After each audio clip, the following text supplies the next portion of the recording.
ठंडी हवाओं का असर कुछ ऐसा है कि बुधवार को नागपुर का पारा 10 डिग्री सेल्सियस तक लुढ़क गया। ये इस सीजन का सबसे ठंडा दिन है। पिछले 3 दिनों में नागपुर का तापमान 9 डिग्री कम हुआ है। वैसे बुधवार को पूरे विदर्भ में गोंदिया सबसे ठंडा रहा। गोंदिया का पारा 9.4 डिग्री सेल्सियस दर्ज किया गया। अपनी गर्मी और संतरे के लिए मशहूर नागपुर में इन दिनों कड़ाके की ठंड है। वैसे तो यहाँ हर साल नवंबर के महीने में ही गुलाबी ठंड दस्तक दे देती है।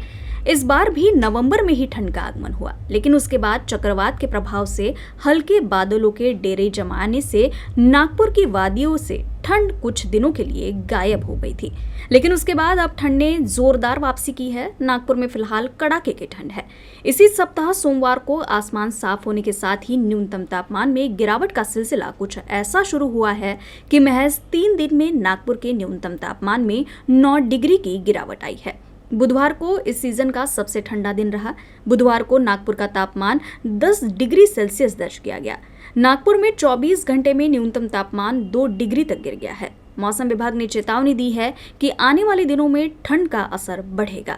पिछले सप्ताह फेंगल चक्रवात के कारण पूरे विदर्भ के मौसम में बदलाव आया था। आसमान में बादल छाए रहने के कारण विदर्भ के कुछ जिलों में हल्की बारिश भी हुई थी, जबकि मौसम में इस बदलाव से ठंड लगभग गायब ही हो गई थी। लेकिन अब आसमान साफ होने और उत्तर भारत की ठंडी हवाओं का असर ऐसा है कि नागपुर के साथ ही विदर्भ के सभी जिलों के तापमान में गिरावट आई है।